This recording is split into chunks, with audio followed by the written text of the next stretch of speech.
paz do Senhor a todos os irmãos da ETEAD, curso teológico da Assembleia de Deus de Itajaí. Estamos aqui para iniciarmos mais uma matéria, juntamente com todos os alunos, com todos os irmãos que estão participando conosco deste curso, a qual estamos aí trabalhando algumas temáticas, algumas que já falamos aqui, como o Antigo Testamento, panorama do Antigo, do Novo, né? E também a educação cristã. Nesta próxima agora que estamos iniciando, nós vamos trabalhar ainda com o livro Ensinai, Plantação e Crescimento de Igrejas, nível básico. Um módulo a qual vamos trabalhar essa temática muito interessante, com um assunto que com certeza nós iremos aprender um pouco mais da palavra do Senhor e vendo, alguns desdobramentos para que possamos juntos crescermos na graça e no conhecimento do nosso Senhor e Salvador Jesus Cristo. Então nós temos aqui um material já pré-ordenado para nós caminharmos paulatinamente para que possamos juntos então trilharmos neste assunto, a qual nós vamos pontuar algumas situações que nosso livro-texto apresenta, alguns elementos para nós podermos então desenvolver aquilo que temos proposto. Então, plantação e crescimento de igrejas. Plantação e crescimento de igrejas. Plantar igrejas é uma das tarefas mais nobres no reino de Deus. Então, nós vamos ver por quê. Tanto pelo fato de ser impossível dar continuidade à obra do Evangelho sem uma igreja local, quanto pelos efeitos duradouros desse trabalho. Então nós vamos observar que há necessidade de uma igreja local, para a qual podemos então nos reunir.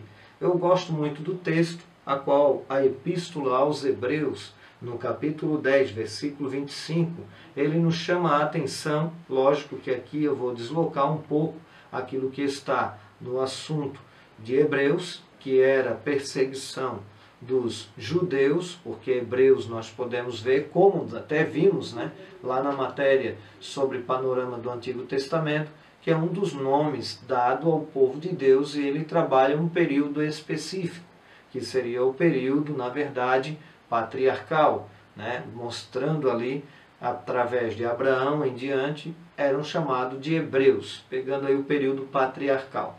Depois nós vamos ter, quando eles entram na terra, são chamados de israelitas.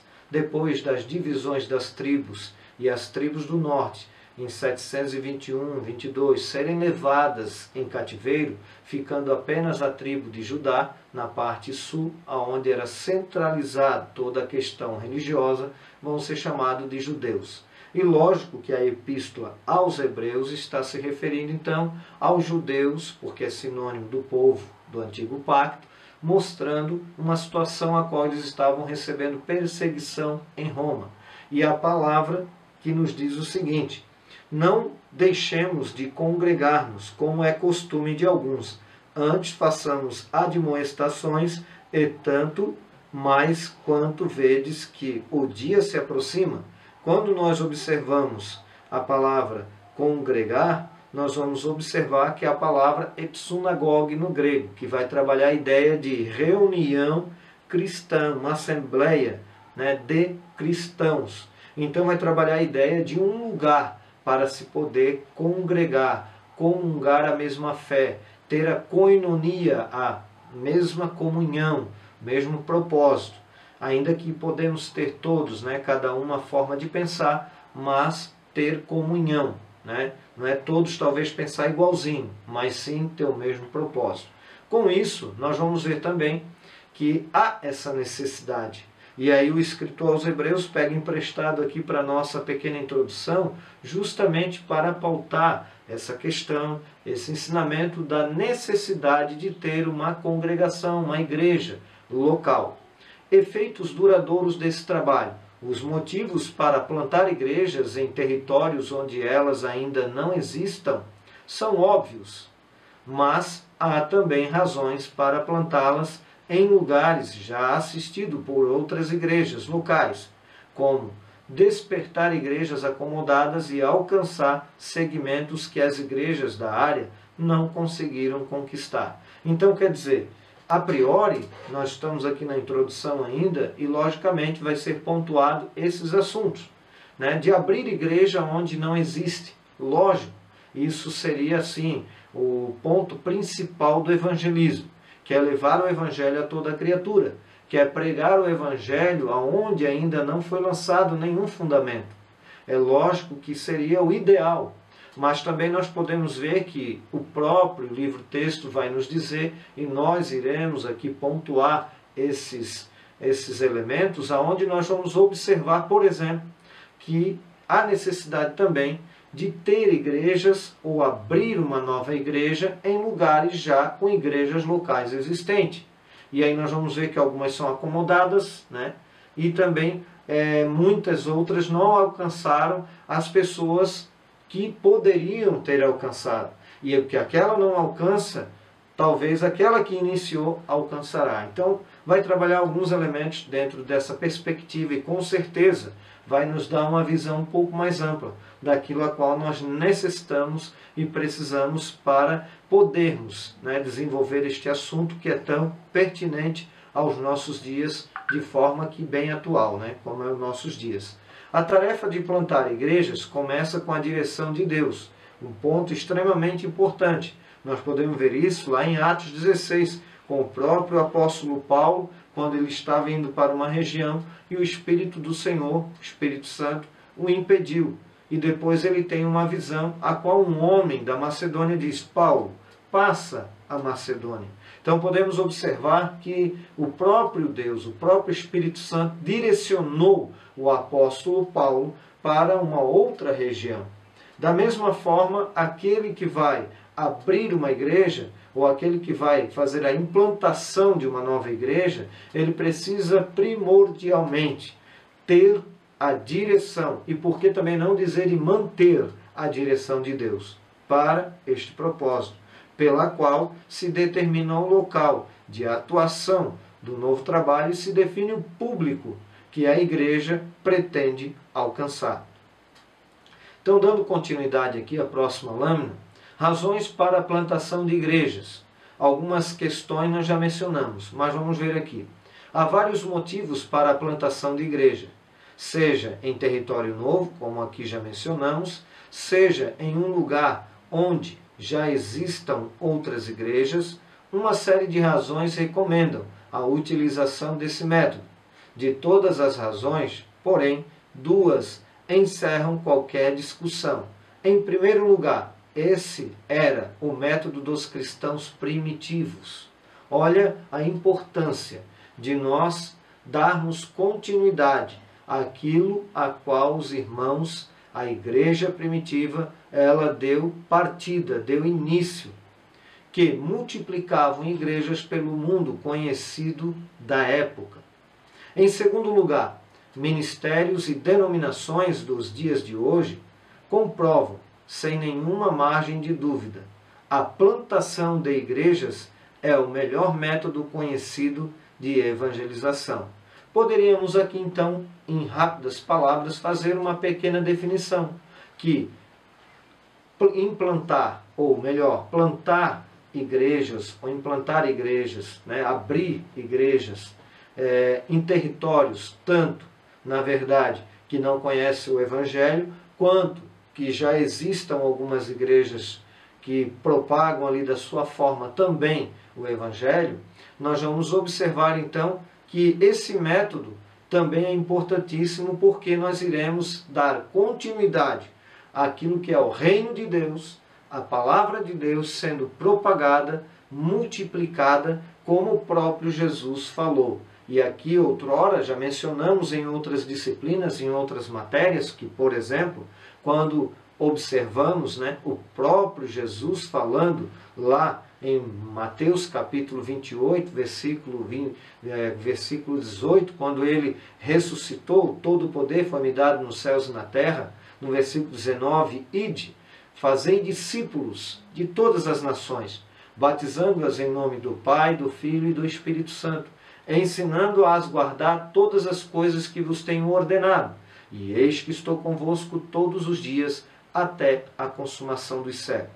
Ainda que nós não estamos aqui trabalhando o elemento, por exemplo, de seitas e heresias, mas veio ao meu coração algo a compartilhar rapidamente com os irmãos.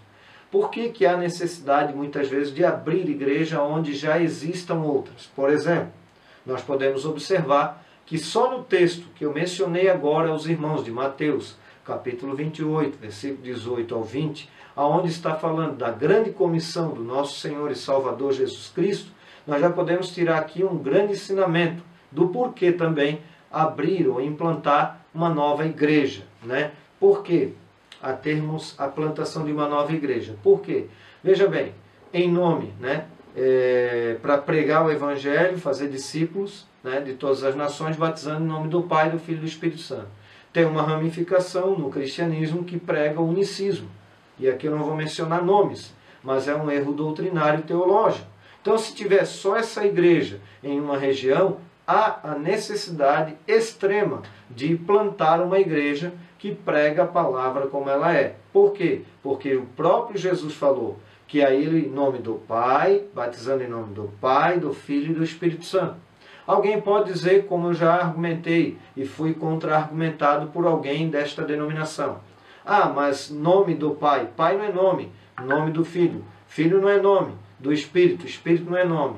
Só que se você pegar, por exemplo, o Novo Testamento judaico ou a Bíblia judaica, que vai trabalhar no português, trazendo o texto do hebraico, que ainda que o Novo Testamento é no grego, mas tirada do hebraico, aportuguesado para a nossa língua, por isso que é aportuguesado, nós vamos observar que na realidade do Pai, na realidade do Filho e na realidade do Espírito.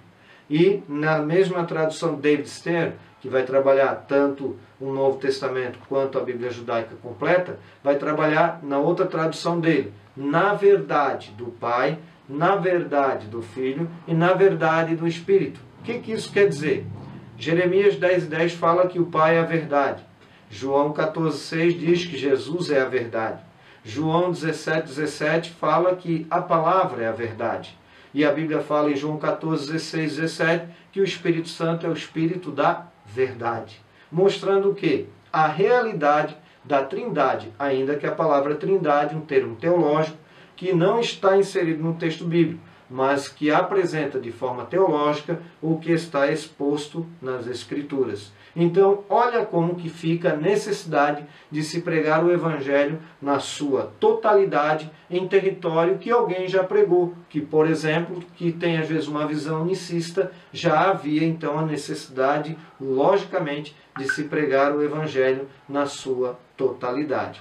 Nós vamos ver razões para plantar igrejas em território novo, que é o importantíssimo, que é o evangelismo na sua essência. Entre os vários motivos para a plantação de igrejas em territórios onde elas ainda não existem, podemos listar o precedente bíblico, a necessidade dos povos não alcançados pelo Evangelho e a comprovação de sua eficiência por ministérios e denominações dos dias de hoje. É como diz Paulo em Romanos, no capítulo 10, onde ele vai dizer no versículo 13, porque todo aquele que invocar o nome do Senhor será salvo. Mas ele diz no 14, como, pois, invocarão aquele em quem não creram? E como crerão naquele em quem não ouviram? E como ouvirão se não há quem pregue? Então, olha a necessidade de darmos continuidade à palavra do Senhor. Sem contar que em Efésios, lá no capítulo 2, versículo 3, 4, vai mostrar que nós nascemos no pecado e que, por natureza, somos, e ali ele diz, éramos, porque os irmãos haviam se convertido. Então, éramos, por natureza, filhos da ira. Então, nós precisamos urgentemente plantar igreja, mas principalmente, como disse Jesus, pregar o Evangelho a toda criatura, como Marcos 16:15 e como Mateus 28:19, e de fazer discípulos. Então nós temos aqui o precedente bíblico. Paulo, o maior missionário da história da igreja, tinha um princípio: tenho me esforçado sempre para anunciar o Evangelho nos lugares onde ainda não se falou de Cristo. Romanos capítulo 15, versículo 20. No que diz respeito ao crescimento da igreja, não há princípio mais óbvio que esse. Afinal, como o evangelho do reino poderia se espalhar pelo mundo sem que igrejas fossem plantadas em outros territórios? Cristo ordena que o evangelho fosse pregado em toda a Judéia e Samaria e até os confins da terra. Atos 1:8. Mas recebereis poder, dunamis, poder real, mas recebereis poder ao descer sobre vós o Espírito Santo, e sereis minhas testemunhas. Do grego vai trazer a ideia de mártir, se possível ou se preciso, morrer ou testemunhar até a morte. E aí nós vamos observar ali, mas recebereis poder ao descer sobre vós o Espírito Santo, e sereis minhas testemunhas, tanto em Jerusalém, como em toda a Judéia e Samaria, até os confins da terra. E os povos de terras distantes só poderiam servir a Deus se novas igrejas fossem implantadas, né? Então nós vamos observar essa necessidade. A necessidade de povos não alcançados. A necessidade dos povos não alcançados, o Evangelho precisa ser pregado a todo mundo, como aqui já mencionamos, né, vez por outra, e principalmente agora em Marcos 16:15. Em outras palavras, igrejas precisam ser plantadas em todo o planeta. Os cristãos primitivos levaram essa ordem muito a sério. A eficiência do método. O terceiro motivo para a plantação de igrejas em território novo é que esse é o método mais eficiente. Por isso que eu mencionei agora há pouco, que é a essência, na verdade, do próprio evangelismo, para evangelizar. A intenção de quem evangeliza um território virgem da palavra deve ser não apenas levar a mensagem de Cristo, mas plantar uma nova igreja em cada lugar onde o evangelho se torna conhecido. Então nós podemos ver aqui, então, para fecharmos, né, essa nossa segunda lâmina, sobre a questão de nós observarmos que nós precisamos pregar, principalmente aonde o evangelho não foi ainda alcançado, não chegou até aquele território. Então isso é necessário nós irmos em lugares que ainda o evangelho não foi propagado. Então nós podemos ver isso de forma essencial, emergencial, ainda que alguém possa pensar que através dos meios de comunicações tenha aí alcançado uma grande massa, mas ainda assim tem lugares que nós sabemos, como a Janela 1040, onde há uma resistência e uma grande dificuldade de se entrar o evangelho nestes países. Então, nós podemos aqui então ver isso de uma forma muito, vamos dizer assim, emergencial. Para a glória do nome do Senhor, devemos então propagar o evangelho. Agora nós vamos observar razões para plantar igrejas em territórios já explorados. A plantação de uma igreja em lugares onde haja outros grupos cristãos estabelecidos, que à primeira vista parece invasão da seara alheia, na verdade pode trazer benefícios, benefícios às igrejas já existentes e para o reino de Deus. Nós vamos ver como que isso pode ocorrer. Pode levar igrejas estagnadas ao despertamento. Olha que isso é uma grande verdade, né? Em geral, as igrejas mais acomodadas e sem uma estratégia evangelística mais ousada são as que mais se opõem ao método de plantação de igrejas, principalmente se essas igrejas forem plantadas por outros grupos em sua área. Qual é o segundo ponto, elemento aqui que nós podemos observar? Pode atingir segmentos não alcançados por outras igrejas. Então, primeiro, pode levar igrejas estagnadas ao despertamento. E segundo, pode atingir segmentos não alcançados por outras igrejas. Então, há pessoas que não foram alcançadas por aquelas igrejas que já estavam ali estabelecidas, talvez muito tempo. Mas aí vindo uma outra igreja, que logicamente vai ter uma visão um pouco diferenciada, ainda que as duas tendo visões pautadas pela palavra de Deus, mas pode trazer, vamos dizer, luz e entendimento para aqueles que não foram alcançados por aqueles que já estavam na região. Então nós observamos que isso é uma verdade. Podemos levar igrejas estagnadas ao despertamento, pode atingir segmentos não alcançados por outras igrejas. Pode parecer que a plantação de uma igreja, onde outras já estão atuando, seja um risco ou mesmo um motivo de estremecimento nas relações entre grupos cristãos. Alguém pode achar que isso aí é controverso, que isso aí seria uma falácia, que isso seria uma inverdade, algo talvez visto por alguns só de forma negativa. Mas, se nós observarmos algumas denominações, por exemplo, tem igrejas históricas que elas se julgavam como as únicas detentoras da verdade, as únicas que eram o caminho que levava à salvação. Às vezes, até algumas mencionavam, por exemplo, vou aqui trabalhar um elemento teológico bem simples sobre o batismo. Algumas até defendiam a ideia de que o batismo só era salvo pessoas que foram batizadas. Aí vem outra denominação, que tem uma cosmovisão teológica um pouco diferenciada, como a nossa igreja em si, que prega que há necessidade do batismo, mas que quem salva é Jesus e não o batismo. Então, tendo que a possibilidade de alguém ser salvo dentro de uma questão de fatalidade, não tendo tempo de poder se batizar. Por exemplo, citando o ladrão que estava na cruz. Alguém uma certa feita mencionou para mim, sendo de uma denominação, como aqui já mencionei, que acreditava que só através do batismo que a pessoa poderia ser salva. E aí eu expliquei à pessoa que quem salva é Jesus e não o batismo, ainda que deve de ser obedecido, logicamente. Aí eu mencionei o ladrão que estava na cruz.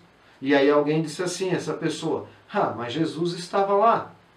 Aí eu peguei e disse, mas quando eu oro, quando você ora, quando nós pregamos o Evangelho, quando nós propagamos a palavra de Deus, quando nós oramos pelas pessoas, Jesus não está, eu falei para ele.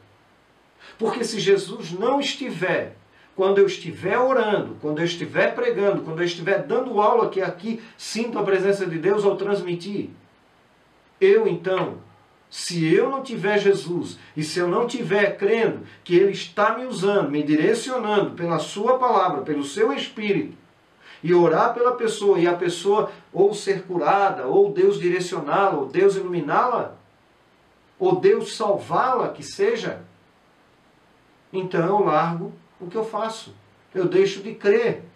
Então eu entendo que se Jesus estava lá no momento a qual o texto de Lucas menciona, que o ladrão que estava na cruz, lembra-te de mim quando entrares no teu reino. E Jesus fala, hoje estarás comigo no paraíso.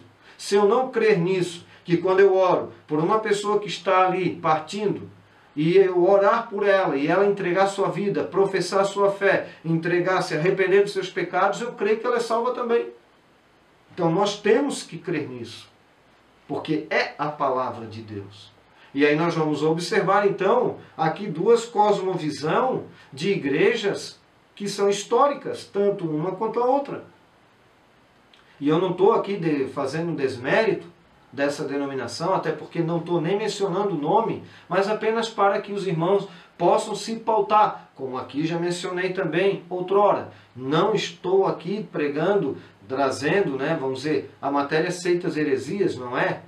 Mas apenas para nós entendermos esta, entre aspas, poderíamos assim dizer, problemática, de alguém achar de forma apenas negativa que não devemos, na verdade, pregar aonde já existem outras denominações. Por que que precisa? Porque nós temos que ter compromisso com a verdade, com a palavra de Deus. E aí, quem vai alcançar as vidas através das nossas vidas é o Senhor. E com isso, é Ele que vai dar o crescimento, é Ele que vai dar, vamos dizer assim, o crescimento do reino de Deus. Vai convencer do pecado, da justiça e do juízo.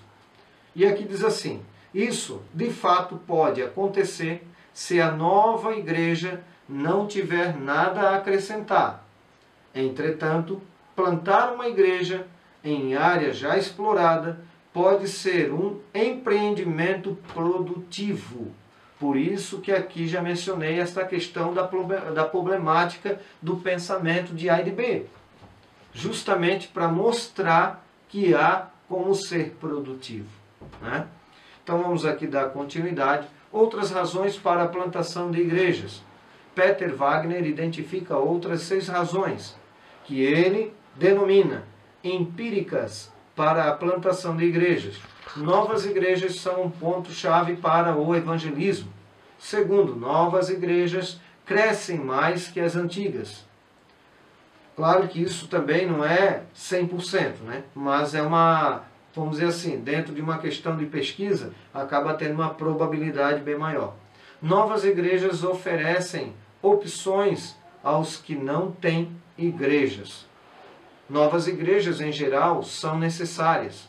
Novas igrejas ajudam as denominações a sobreviver. Novas igrejas ajudam a suprir as necessidades do cristão. Então, novas igrejas são um ponto-chave para o Evangelho. Está comprovado que o aumento ou diminuição do número de membros de uma denominação é diretamente proporcional ao número de congregações. Se a igreja está crescendo, novas congregações acabam surgindo. Quando ela encolhe, a quantidade de congregações também diminui. O êxito do evangelismo, portanto, está diretamente ligado à plantação de igrejas. Lloyd Schiller diz o seguinte, estudioso da dinâmica do crescimento de igrejas, afirma que o primeiro passo no desenvolvimento de uma estratégia denominacional de crescimento de igreja deveria ser organizar novas congregações. Então, novas igrejas são um ponto-chave para o evangelismo, com certeza.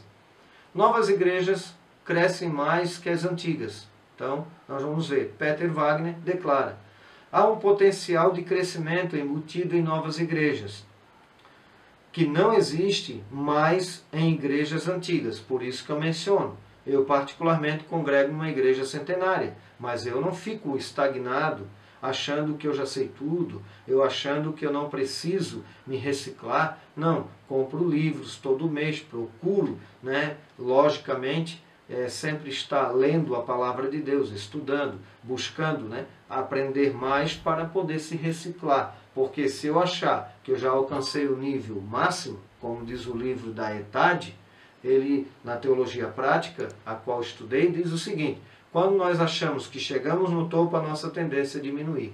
Então, como eu acho que eu nunca estou no topo, porque não estou mesmo, então, logicamente, você aluno e eu, precisamos juntos crescermos na graça e no conhecimento do nosso Senhor e Salvador Jesus Cristo, para justamente podermos dar continuidade ao crescimento pessoal, mas também ajudar os demais a crescerem na fé.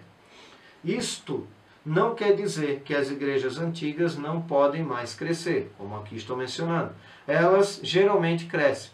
Quer dizer que todas as igrejas novas crescem. Frequentemente, elas não crescem tanto, mas, de um modo geral, igrejas novas tendem a crescer mais facilmente do que as antigas. Então, por isso que eu falei, uma questão de probabilidades, realmente isso vem acontecendo. Mas eu, que estou numa igreja centenária, não penso dessa forma. E eu sou igreja, você é igreja. Então nós precisamos ter esta mentalidade. Novas igrejas oferecem opções aos que não têm igreja. Olha só. Como já vimos, há pessoas que nunca se converteram porque não encontraram uma igreja que lhes satisfizesse determinadas necessidades. Às vezes, em um grande centro, repleto de igrejas evangélicas, há pessoas que nunca foram atraídas pela mensagem cristã. Esse foi o propósito de Rick Warren ao plantar a sua nova igreja em uma área que já contava com diversas igrejas. Ele explica a sua escolha. A plantação de igrejas, portanto, está na essência do evangelismo, que é alcançar os perdidos. Lucas, capítulo 19, e versículo de número 10. E aí nós vamos ver que o próprio livro, né, do nosso conteúdo aqui, que é Plantação e Crescimento da Igreja Nível Básico, né, do Ensinai, vai trabalhar essa visão do Rick Warren, né, onde vai mostrar que a localidade dos Estados Unidos, onde ele abriu igreja, tem vários pastores, né, vários teólogos renomados. Né? Então nós podemos ver que ele poderia ser mais um, a qual poderia ser mais um e menor. Mas vai nos mostrar ali então que em pouco tempo, né, ele então conseguiu ali ganhar muitas pessoas para o Senhor e é uma igreja muito grande, muito relevante. Mas nós não vamos aqui pontuar, porque você pode com certeza fazer este pontuamento, né, com a sua leitura complementar. Isso está lá na página 20 e 21 do nosso módulo. Tá? Então nós vamos dar continuidade. Novas igrejas em geral são necessárias. Veja bem, como se deduz do que foi dito na sessão anterior, uma nova igreja pode ser necessária, mesmo em áreas já teoricamente assistidas por diversas outras igrejas, como aqui já estamos falando. Peter Wagner não hesita em afirmar: duvido que exista uma única área urbana em qualquer lugar do mundo que já esteja adequadamente populada por igrejas. Na Atenas do tempo de Paulo havia espaço para cultuar os mais diversos deuses, havendo até um altar que estava escrito ao Deus desconhecido. Atos capítulo 17, versículo 23. E isso é um assunto bem interessante. Os irmãos que quiserem uma referência para estudar um pouco mais aprofundadamente a questão do Deus desconhecido do período de Paulo, você pode ler o livro Fator Melquisedeque, que vai falar sobre isso. E lá ele vai falar, e aqui eu vou citar bem de forma elementar, para nós não tomarmos tempo e caminharmos para o nosso final da aula de hoje. Nós vamos ver ali que o apóstolo Paulo, ele usa de recurso que Epimênides, que era um poeta, né, que há muitos anos antes, cerca de 500 e pouco a 600 a.C., foi chamado pelos atenienses, a qual estavam passando uma praga, tendo ali um período muito grande de praga, onde os vários deuses foram representados através dos altares que ali estão. Com isso, chamaram Epimênides para tentar solucionar esta tão terrível praga. Com isso, ele disse que o erro deles era que eles fizeram altares para todos os deuses, mas não fizeram para o Deus desconhecido. E os elementos litúrgicos desse Deus desconhecido eram os elementos litúrgicos do Antigo Pacto, quer dizer, do nosso Deus, né? Que é o Deus do Antigo Testamento, que é o Senhor, Jeová, ou Yahvé, ou Yud-He-Vav-He. Então nós vamos observar nisso que ele fala sobre sacrifícios. E eles fizeram isso, então, vários altares ao Deus desconhecido e fizeram sacrifícios. Com isso, diz a história, que a praga se cessou e eles tiveram, então, grande abundância. Com isso, nós observamos, então, que o apóstolo Paulo, quando está em Atenas, ele aproveita este altar ao Deus desconhecido, que ainda estava existente em sua época. Ele utiliza, então, desse conhecimento filosófico, deste poeta chamado Epimênides. Se você pesquisar, você vai ver que ele existiu. E ele então utiliza-se para pregar Jesus, né? Então, para nós fecharmos aqui esse pensamento. Da mesma forma, há lugar nas cidades para os mais variados tipos de igreja. Então, nós vamos para o penúltimo, vamos dizer assim, elemento para nós terminarmos essa aula. Novas igrejas ajudam as denominações a sobreviver, Todos os movimentos, inclusive as denominações evangélicas, seguem a mesma tendência: explosão inicial, seguida de estabilização e, finalmente, decadência, de decadência. Então, acaba tendo uma explosão, estabelecimento e uma certa decadência. Algumas decaem muito. Essa é a razão porque a igreja cristã testemunhou ao longo de sua história tantos avivamentos. E é por isso que Abacuque diz para que o Senhor possa avivar a sua obra no meio dos anos, para que quando ela tiver, no sentido, vamos dizer, bem estabilizada, no momento dela começar a ter decadência, ela possa então dar continuidade. Então a oração de Abacuque aí é muito importante dentro desse pensamento. E aqui para nós concluirmos então a nossa aula de hoje, novas igrejas ajudam a suprir as necessidades do cristão. Tá? A plantação de novas igrejas, a despeito de sua função, procurar os perdidos, pode também ser a nova casa de crentes antigos. Há crentes que passam boa parte de sua vida em uma igreja que, por razões diversas, não lhes permite um desenvolvimento espiritual pleno e lhes impede uma participação mais efetiva na obra do Senhor. Em casos assim, tais crentes se sentem peixes fora do aquário. Então, novas igrejas ajudam a suprir as necessidades do cristão. Porque, como já vimos aqui, podem alcançar, podem trazer luz, conhecimento da parte do Senhor, aqueles que talvez não se encaixam nessas igrejas locais a qual já existiam. E nesse caso, eles podem então, nessas novas igrejas a qual são plantadas, possam ter então um esclarecimento, uma forma de abordagem diferenciada, uma estratégia diferenciada, mas sempre procurando estar pautado, logicamente, na palavra de Deus, para poder então alcançar essas vidas que outras talvez não alcançariam. Então que Deus possa nos abençoar de uma forma toda especial e você que é aluno da ITEAD possa, com este conteúdo, agregar a sua leitura e nós, assim então, na quinta aula, podemos ter a nossa aula presencial, a qual iremos então com certeza ter um momento ali de comunhão, onde nós podemos trocar um pouco a ideia um com o outro e aprendermos mais também um com o outro. Que Deus abençoe a todos os irmãos de uma forma toda especial, em nome do Senhor Jesus. Amém.